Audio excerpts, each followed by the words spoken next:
Então, eu já estou em diversas áreas, tá? Mas eu sempre fui uma entusiasta do mundo do CX, né? Sempre gostei de estudar comportamento de consumidor e sempre acreditei nessa estratégia de negócio. Eu, de fato, acho que a gente está mudando como sociedade e uma das formas de mudança da sociedade é essa transformação de consumo. Então, eu acho mesmo que as empresas que vão ser mais sustentáveis, que vão ser mais presentes no futuro, são as empresas que fizerem sentido numa lógica de cliente e, obviamente, que uma lógica de cliente envolve uma lógica de sociedade. Acho que as pessoas estão cada vez mais exigentes nesse sentido, não só com base em experiências, mas com base em causas, com base em transformações de sociedade. E as empresas que enxergarem isso, se adaptarem e entenderem isso primeiro, acho que terão mais sucesso no futuro.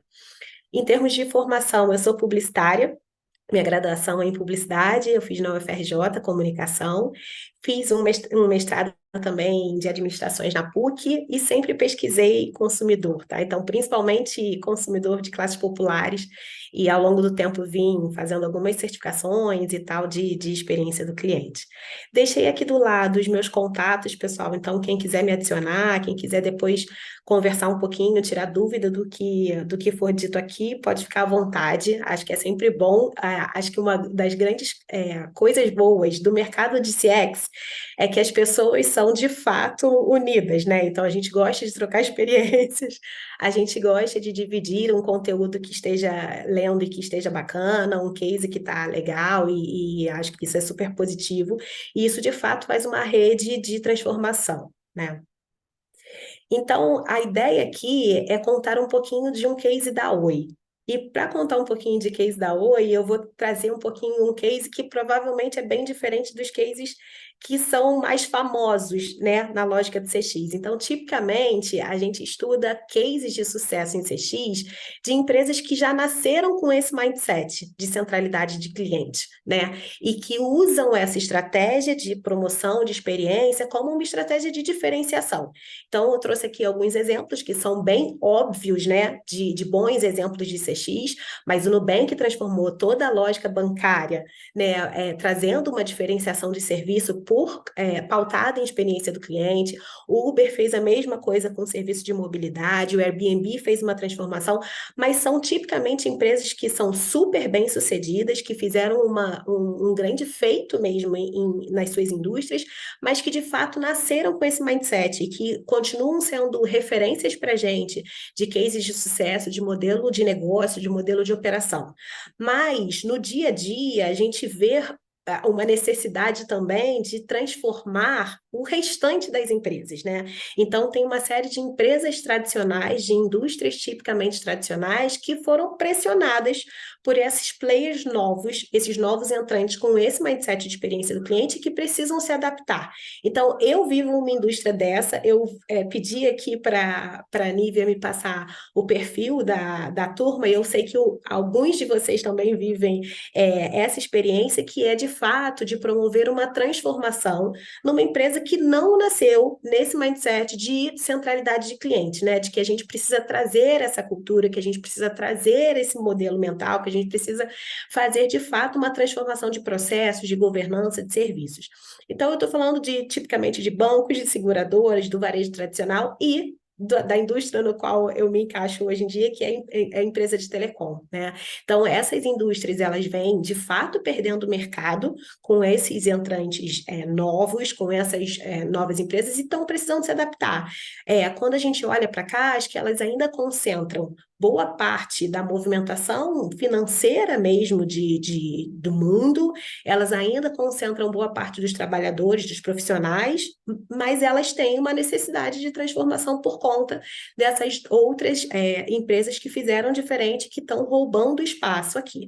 Então, hoje é esse cenário, né? A gente precisa se adaptar, a gente precisa transformar essas indústrias e essas empresas para a própria sustentabilidade de cada uma dessas empresas. E aqui eu vou trazer um pouquinho do cenário da Oi, tá? Que é um cenário super difícil, né? Acho que quem acompanha um pouquinho aqui a Oi de perto sabe que a gente estava, de fato, vivendo um cenário de crise. né? Na Oi, a gente passou por uma grande recuperação judicial, então foi muito falado em mídia, e isso foi muito estourado, se falou muito disso há muito tempo, a gente teve que tomar algumas decisões muito difíceis nesse período.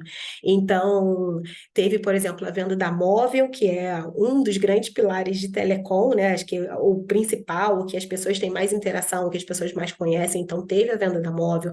A gente teve a necessidade de fazer a segregação da infraestrutura, estava num cenário de fato de perda de mercado, a gente tinha uma concentração de clientes muito no modelo da época da concessão, em que a Oi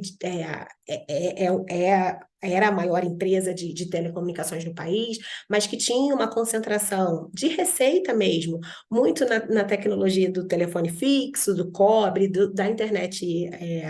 Velox. Então, a gente precisava de uma necessidade de reinvenção para manter a sustentabilidade do negócio, para fazer o negócio voltar a crescer e tal. E por uma decisão mesmo, foi decidido que a gente ia investir em inovação, num novo modelo de negócio, e principalmente aqui, e aí por isso que eu estou trazendo esse case, com foco na experiência do cliente. Então, todo o case de Oi Fibra, que na prática é um novo modelo de negócio da Oi, é um novo produto, com inovação, com tecnologia de ponta, com uma nova forma de se relacionar com o cliente, foi feito pautado na ótica da experiência do cliente. Então, foi uma necessidade de transformação numa empresa que, além de vir de um mercado tradicional, ainda tinha um contexto ainda mais difícil por uma série de situações em que se encaixava, tá? E aí, para suportar essa transformação de negócio, que na prática era a grande virada de negócio da Oi, a gente usou o programa de CX, tá? E aí eu tive o privilégio de estar lá como líder da implantação desse programa e vim aqui conversar com vocês sobre alguns pilares que eu entendo que foram, de fato, chaves nessa transformação, tá?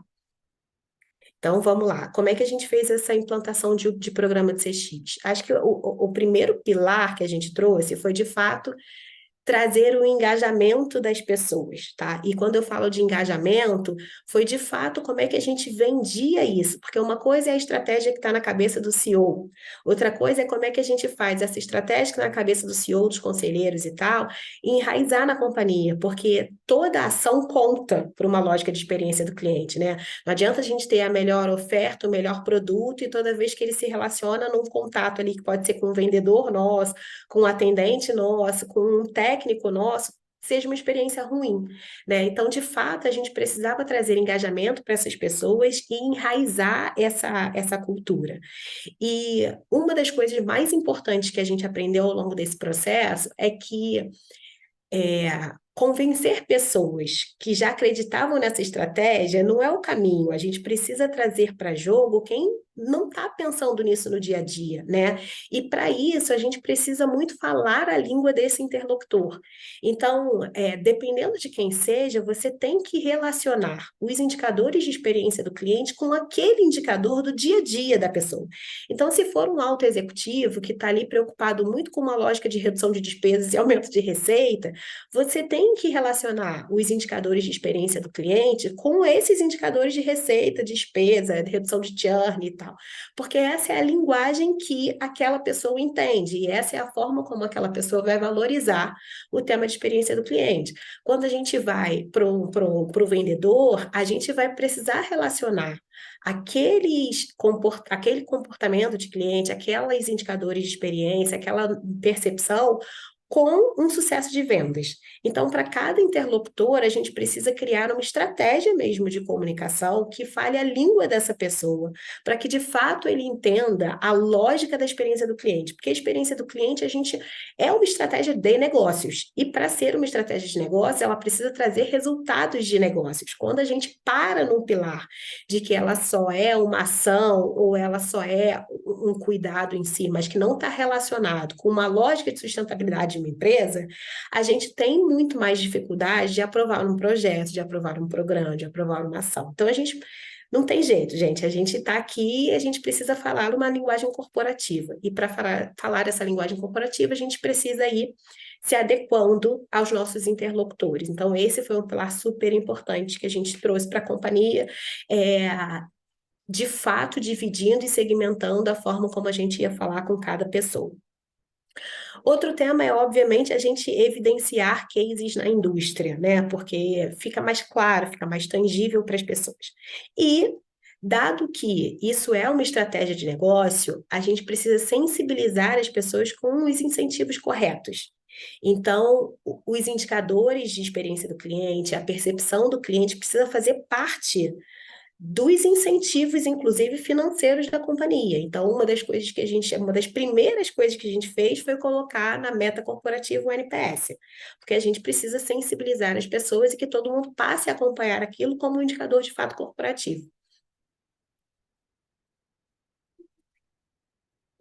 Vocês estão me ouvindo bem, gente? Alguém tem alguma dúvida aqui? Não? Tá bom. Deixa eu É, aproveitar você e fazer uma pergunta. Quando vocês colocaram o NPS, ficou o NPS geral da empresa ou tinha geral. alguma quebra? Não, era tudo Então, conjunto, né? na meta corporativa, porque na Oi a gente trabalha com 5 grandes indicadores corporativos e eles são muito em visão geral mesmo, porque é receita, despesa, enfim. Então, foi o NPS corporativo. Mas nas metas individuais, a gente colocou a quebra dos indicadores que mais faziam sentido para aquela área, para aquela pessoa. Porque, de fato, a gente precisa tangibilizar. As pessoas precisam entender que o fruto do trabalho delas está mexendo algum ponteiro ali, né? E para isso tem todo o encadeamento desses indicadores para fazer isso acontecer. Então, a gente fez isso. A métrica corporativa virou um NPS relacional corporativo, mas a gente tinha tanto NPS quanto métricas de satisfação, dependendo de cada momento que a gente pesquisasse e que a gente visse para conseguir distribuir esses assuntos e que eles fossem mais tangíveis para cada grupo de pessoas, né? Legal, obrigada. E aí o segundo item, que é o segundo passo, né, que a gente deu, foi de fato a construção de uma metodologia robusta de métricas de percepção de clientes e de escuta ativa.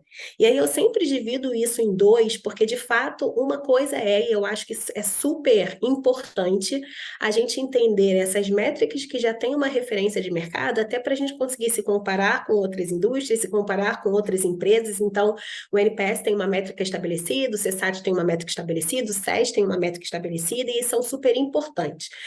Porque muitas empresas são pautadas em indicadores internos e a gente precisa confrontar e relacionar esses indicadores internos com os indicadores de percepção de cliente. E quando a gente leva isso para áreas um pouco até mais técnicas, como uma área de operações, às vezes eles têm metas que para eles são metas de eficiência, mas que não têm nem de perto coisas que atendem a que o cliente está esperando. Então, a gente precisa confrontar essas duas visões para saber se a meta interna é de fato uma meta que faça sentido para o nosso cliente. E a gente só tem um modelo de centralidade do cliente quando a gente coloca isso de pé, quando as nossas metas internas refletem uma meta que faça sentido na lógica do cliente também. Então, foi super importante, até nesse momento de implantação, confrontar essas duas visões.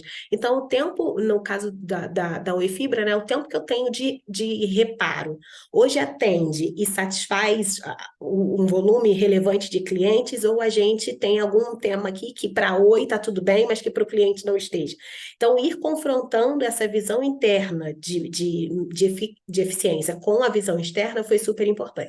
E o outro pilar que eu trago é uma escutativa, porque os indicadores, né, de percepção de clientes, eles são super importantes, mas eles são um pouco frios. A gente precisa ir além deles, né? A gente precisa ter uma escutativa, porque cada interação que o cliente faz com a gente tem uma riqueza de informações que a gente precisa levar em consideração. Então, foi super importante aproximar mais essa visão de cliente, convidar mais clientes para algumas discussões de negócio, para fazer algumas rodadas, algumas pesquisas em grupos e qualitativas, aproveitar mais as interações que a gente tinha com os nossos clientes, seja no pós-venda, seja no momento da venda, para ouvi-los de fato e para trazer, retroalimentar o negócio a partir disso. Então, de fato, um conceito de usar a voz do cliente para dentro, numa lógica tanto quantitativa quanto numa lógica qualitativa. E um ia, eu acho que complementando a visão do outro. E aí foi um segundo pilar básico aqui da gente estabelecer quais seriam as métricas a serem acompanhadas, quais seriam os indicadores internos que se relacionariam a essas métricas de percepção externa, né? E como a gente faria essas rodadas de escutativa, tá? Com estruturação. O terceiro passo foi a gente estabelecer uma governança estruturada. E aí acho que é um pouquinho do que você falou. Porque quando a gente tem só uma visão de métrica, mas a gente não tem o envolvimento dos times, a coisa fica muito rasa, né? Então, a primeira coisa que a gente fez, como a gente é uma empresa de serviço contínuo, né? O cliente entra num processo de venda, tem toda uma experiência de uso, tem toda uma experiência de pagamento, tem uma experiência de instalação do produto, tem uma experiência de atendimento, de relacionamento, de migração e tem uma experiência, né, de cancelamento, a gente precisava segregar esse ciclo de vida do cliente em macro jornadas e depois em micro jornadas, né? Então, a gente segregou isso em processo do onboarding, que era o processo de vendas, depois a gente fez o processo de instalação, depois a gente criou a jornada de pagamento, depois a gente criou a jornada de uso, depois a gente criou a jornada de relacionamento e a jornada de cancelamento. Então, isso eram macro jornadas. E para cada macro jornada dessa, a gente estabeleceu um executivo da companhia que ia ter o chapéu dessa jornada, que ia ser de fato o owner dessa jornada e tomar conta e responder por essa jornada. E isso foi um processo importante porque foi uma forma que a gente enxergou de fato, quebrar essa visão pela companhia. E, obviamente, que dentro de cada macro jornada dessa, a gente tem as micro jornadas, né? Então, eu vou dar um exemplo aqui. Na jornada de pagamento, a gente tem toda uma microjornada de recebimento barra obtenção da fatura, depois a gente tem o processo de pagamento em si, depois a gente tem o processo de comprovação desse pagamento, a gente tem processos de aumento de preço, de renegociação de preço. Então, dentro do que é uma visão macro de pagamento, a gente tem uma série de microetapas que também precisam ser analisadas, entendidas e tal. Então, a gente contou muito com essa visão de segmentar a jornada de cliente em partes e estabelecer responsáveis por cada uma dessas partes, para que a gente conseguisse movimentar essa melhora. A gente também criou métodos de trabalho de convivência entre a área de CX e as demais áreas da companhia. Então, acho que por vários momentos, e principalmente dependendo do nível de maturidade que a empresa esteja, quando fala desses temas de cultura mesmo, de experiência do cliente, ter uma área de CX para dar esse start, para criar essa cultura, para impulsionar essa transformação é super importante. Mas acho que um grande erro é a gente entender que a área de CX vai ser responsável por todas as ações de clientes, precisa estar envolvidas em todas as decisões de clientes. A gente precisa fazer esse processo de compartilhamento de decisões até que a área sozinha seja capaz de tomar essas decisões de olhar o cliente, porque de fato a gente só vai ter uma companhia que coloca o cliente no centro das decisões quando todas as áreas tiverem essa capacidade de decisão com esse conhecimento de cliente para tomar as decisões pautadas no que faz sentido para o cliente. Então, a gente estabeleceu um método de trabalho mesmo em que sempre tinha alguém de CX junto com as áreas e o grupo de trabalho sempre envolvia as demais áreas da companhia para que isso de fato acontecesse da melhor forma e que no momento em que a área de CX não tivesse como abraçar todos aqueles projetos ou a área estivesse andando sozinha naquele sentido. Então, isso foi muito importante. E outro tema importante é, de fato, a gente estabelecer ritos de trabalho e reporte executivo. Né? Então, tinham ritos estabelecidos, cadências mesmo, de fóruns, de reuniões e tal, e reportes executivos para que a gente desse celeridade ao trabalho, a devida importância, conseguisse fazer as priorizações necessárias na companhia. Então, toda essa estruturação de governança foi muito importante para que a gente conseguisse fazer com que toda empresa atuasse junto em prol dessa transformação. Né? Então, esse eu considero que foi o terceiro passo que a gente deu no programa de CX. O quarto passo aqui foram as próprias revisões de jornadas. Então, uma vez que a gente já tinha as pessoas envolvidas, as segmentações necessárias de ciclo de vida de cliente, de jornada de cliente, como é que a gente fazia o mapeamento dessa jornada em visão cliente mesmo, não um mapeamento de processo aqui, é um mapeamento de jornada. Aí não sei se aqui vocês aprofundam nesse tema de mapeamento de jornada aqui no MBA, mas assim, sim, esse movimento de Tem mapeamento. uma matéria, uma disciplina que é voltada só para isso. Ah, legal, ótimo. Porque todo esse mapeamento de jornada é essencial para a gente entender, né, com os sapatos do cliente, o que está acontecendo em cada momento e o que a gente precisa melhorar, né? Então, a gente fez todo o mapeamento das jornadas atuais, junto com cada uma dos times envolvidos aqui, que eram muitos, e a gente começou a ativar esse plano. Então, na prática, a partir desse momento aqui, de revisões das jornadas, é que a gente consegue colher os resultados de tudo aquilo que a gente vinha implantando no programa de CX. A gente estabeleceu que ia fazer isso em modelo ágil, porque a gente precisava de resultados de curto prazo também. É, e com monitoramento constante desse resultado para que a gente pudesse entender se as ações que estavam sendo feitas estavam refletindo. Então, assim, foi super importante a gente quebrar a visão de jornadas e quebrar as métricas de CX para cada uma dessas jornadas, para que a gente pudesse ver os resultados acontecendo de forma mais micro. Acho que esse também foi um grande ponto positivo, porque o resultado micro refletia no NPS corporativo, a gente conseguia fazer essa quebra, mas a gente atuava com base em indicadores de satisfação jornada a jornada, indicadores de relacionamento com o cliente, em diversos outros indicadores que mostravam para a gente estava no caminho certo antes mesmo de que o NPS corporativo refletisse isso. Tá? E o último pilar foi a própria transformação de negócio, né? Quando a gente começa a sair de uma lógica um pouco mais processual e micro de ajuste, começa de fato a pensar novos modelos de negócio, começa de fato a pensar novos produtos, novos serviços, novos modelos de negócio do zero, pensando em tudo aquilo que a gente viu. Então, no Oi Fibra, a gente fez uma grande transformação mesmo. A gente mudou, inclusive, o nosso CRM, a gente mudou todas as jornadas, assim, muitas coisas das jornadas. A gente teve um processo de digitalização muito profundo, pautado em tudo que a gente descobriu de lógica de experiência do cliente, porque às vezes a gente tem uma resistência até do cliente para alguns modelos de digitalização, mas que a gente viu que, e aí com muito teste, com muito piloto, a gente viu que essa resistência até existia no início, mas que depois os resultados de satisfação eram muito melhores, porque passa por uma lógica de aprendizado também o processo de digitalização, né?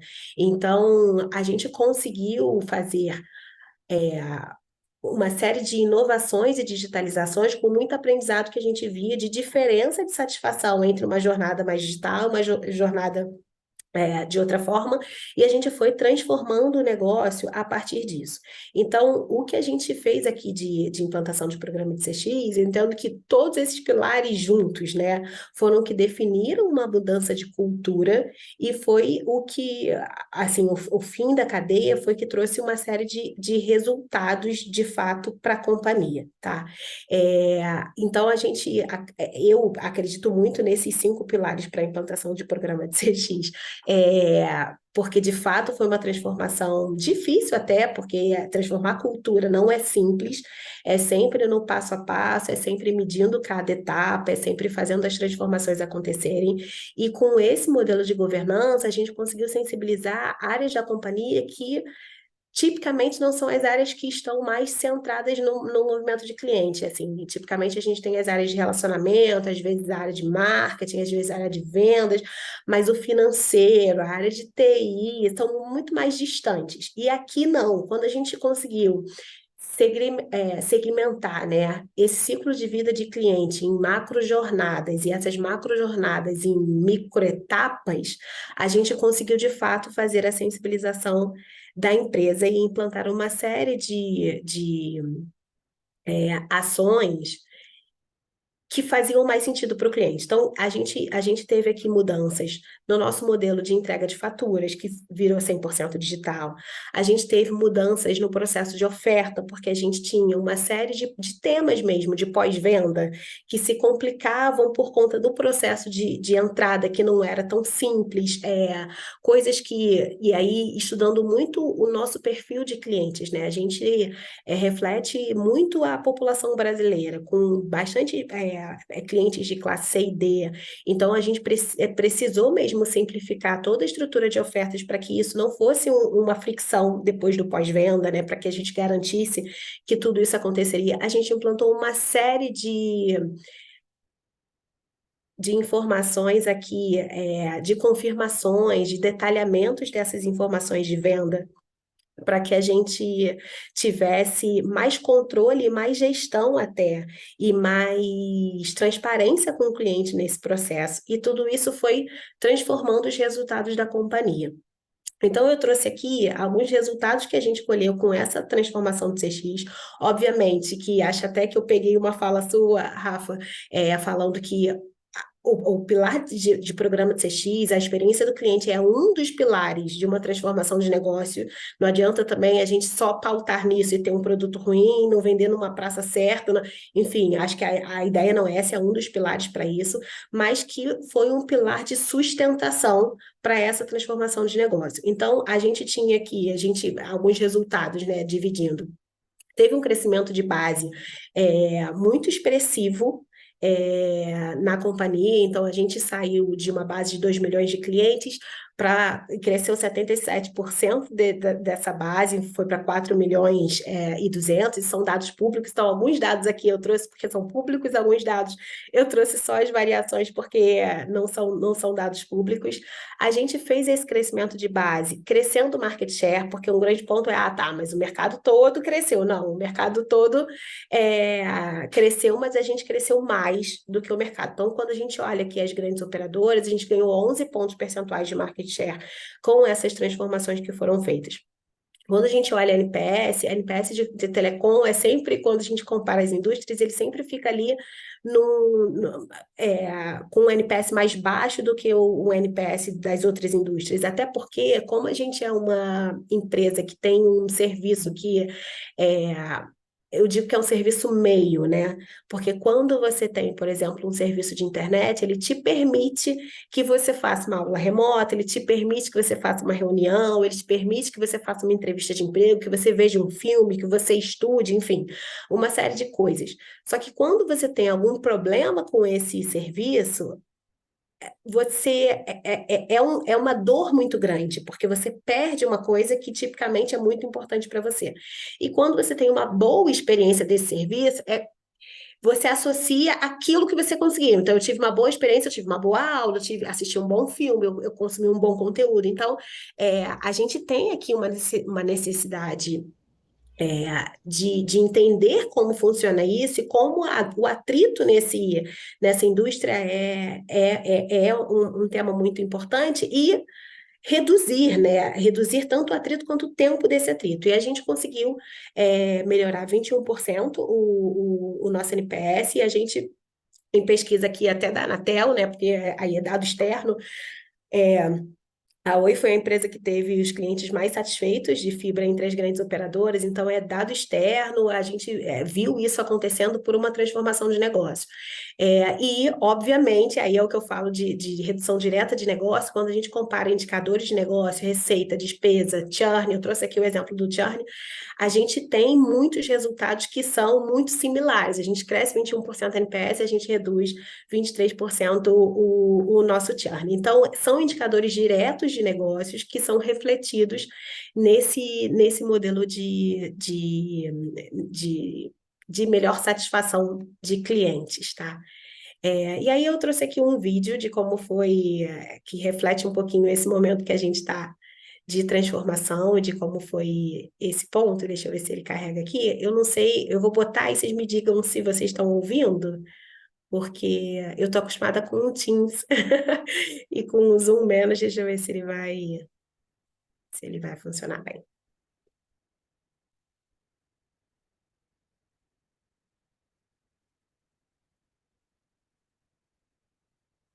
Tá dando para ouvir ou não? Tá sem som. Eu acho que na hora que você compartilha, tem uma caixinha de seleção embaixo que tem assim, compartilhar com som. Aí você tem que marcar essa caixinha. Deixa eu ver se eu tenho essa. Deixa eu ver se eu vejo aqui. Ah, tô vendo. Achei aqui. Vê se tá agora. Você já ouviu aquela pergunta? Tá, tá aqui. Você já ouviu aquela pergunta? Mas a Oi tá bem? Melhor resposta: pergunta para quem tem. A Oi vendeu a móvel, teve que se reinventar, vários desafios. O normal seria o quê? Desanimar? A gente escolheu trabalhar, incansavelmente, focados no que temos de melhor, Oi Fibra, e no que temos de mais valioso, nossos clientes. Se esse é o caminho, pergunta para eles. A gente perguntou, e a Oi tem os clientes de fibra mais satisfeitos. Uma conquista gigante de quem acredita que o produto faz diferença, mas o cuidado com o cliente faz mágica. Nada vai quebrar nossa obsessão por ser a melhor operadora de fibra do Brasil. Oi.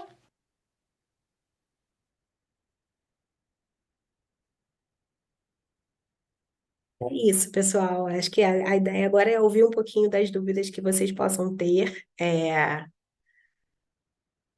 E aí, estou aqui à disposição para tirar essas dúvidas. A gente tem um longo caminho aqui pela frente de transformação de CX no Brasil. Acho que a grande maioria dessas empresas estão enquadradas nesse grupo de empresas que vem se transformando, e a gente, como profissional de CX, tem muita responsabilidade em fazer isso acontecer. E é assim, aos pouquinhos, é fazendo junto, é mudando o mindset da companhia junto ao mindset da empresa.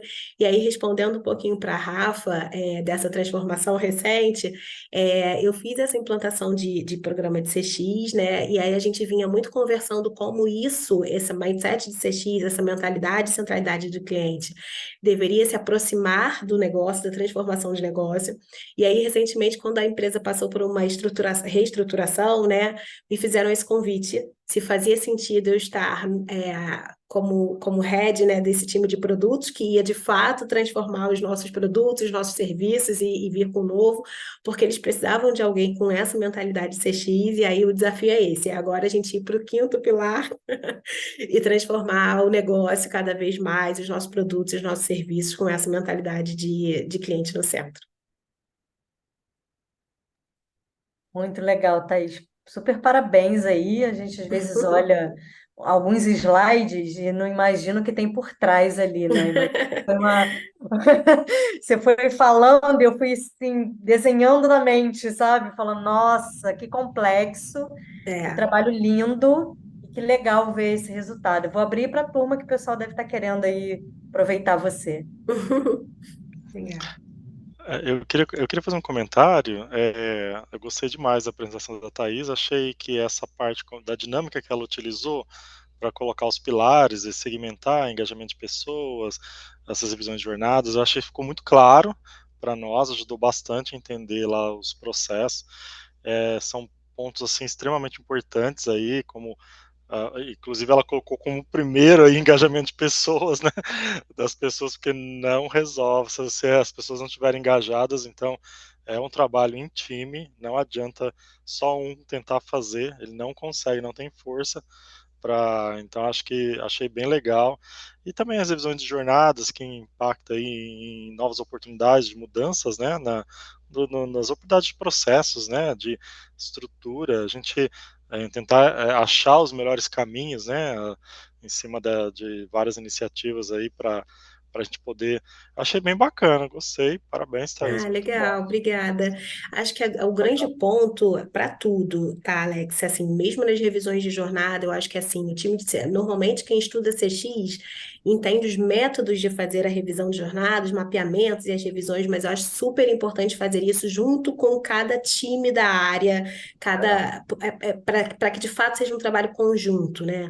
Porque se for depender, aí eu sempre digo isso, se for depender de ter alguém especializado e da área de CX, estratégia de cliente, centralidade de cliente é uma estratégia de negócio, então precisa estar na cabeça de todo mundo que está fazendo a transformação de negócio. Então, esse tema, eu até começo pelo engajamento de pessoas justamente por isso, porque eu acho que cada item que a gente faz depois tem que ser junto, tem que ser com esses times engajados e construindo junto. Não, é exatamente isso. E essa mentalidade tanto do time que vai recepcionar e a ajuda do profissional de CX, quanto o próprio profissional de CX tem que entender que aquele pedaço não é ele que vai fazer Sim, o outro, não é matar a área do outro, né, como se diz, né. Então exato. realmente apoiar, é acompanhar, entendeu? São duas cabeças ali, são é um time, são várias pessoas juntas, né. Então essa Uhum, aceitação e essa maturidade também tem que vir de ambos, né, é tanto da isso. área quanto realmente do profissional de CX, tem que estar muito, ele tem que estar muito em sinergia, né, muito bem, centrado ali com o que realmente, ele precisa estar fazendo. Porque realmente às vezes tem muitas, como se diz, muitas pessoas encaram de diversas formas, né. Às vezes, acha que a pessoa está mandando na área, acha que isso não pode acontecer, né, tem muita resistência.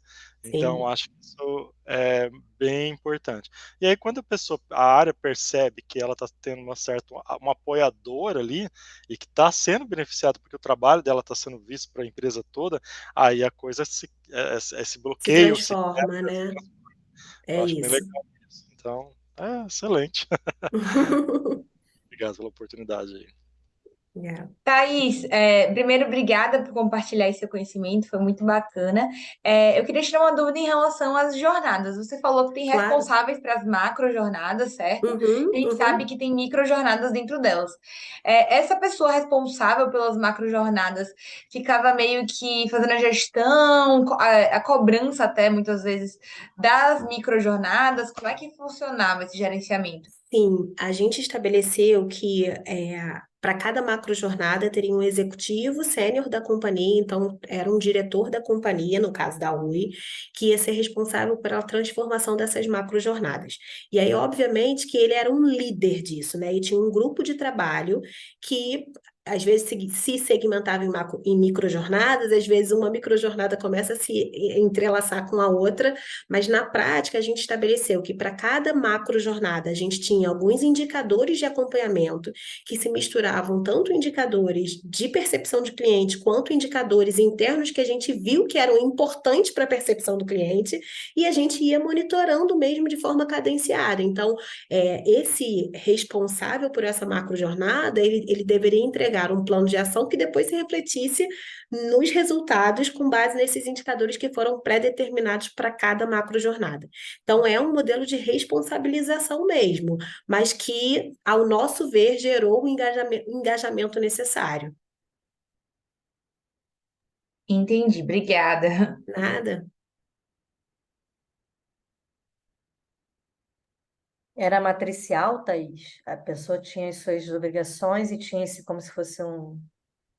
O que a gente fez, obviamente, foi para o processo de onboarding, a gente colocou o diretor de vendas, porque era o diretor que tinha a grande maioria dos temas ali debaixo dele. Não todos os temas, porque o processo de onboarding envolvia ofertas que vêm do time do marketing, envolvia um compromisso ali entre o que o vendedor faz e que o time de operações, o time técnico, de fato consegue entregar, mas a gente tentou colocar quem tinha mais poder de execução ali, e esse executivo precisava mesmo interagir com seus pares para fazer a transformação daquela visão. Porque quando a gente olha para uma lógica de cliente, a gente não consegue traduzir isso em modelo organizacional, né?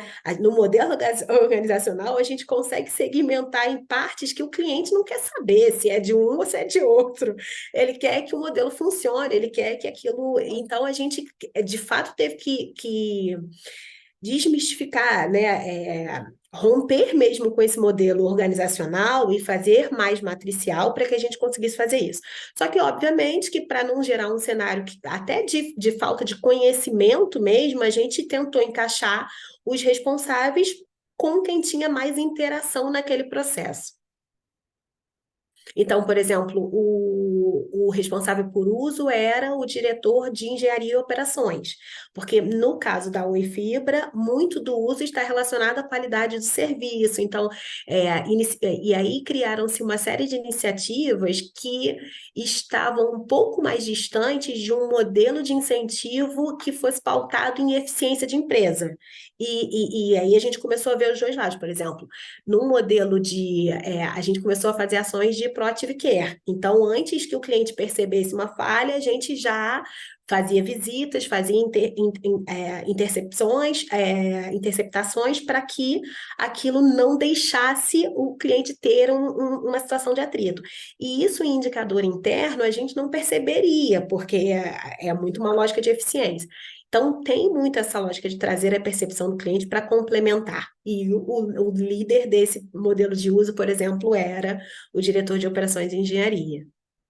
O líder do pagamento era o diretor do financeiro. Então, assim, para cada um, a gente envolveu um time que tinha ali bastante correlação, mesmo relação com aquele assunto, mas ele tinha que envolver uma série de áreas da companhia.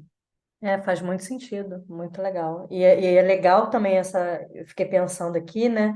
Porque um dependia do outro, né? Uhum. Então, criava essa conexão também, porque, né, eu tenho que ouvir ele, porque daqui a pouco eu vou pedir para ele, Com né? certeza. E numa lógica de cliente, quando a gente tem uma falha na cadeia, numa jornada, a próxima jornada já entra com um emocional abalado do cliente, né? Então, se eu acabei de ter um problema de uso e aí vem a minha cobrança, minha fatura para pagar, eu não estou Tá afim de certo. pagar aquela fatura. E se vem ainda com algum reajuste, piorou. Então, tem muita relação entre as jornadas. Então, por isso que foi super importante a gente ter uma visão geral de indicador corporativo e ter um indicador segmentado também. Perfeito. Pessoal, mais alguém quer fazer uma pergunta?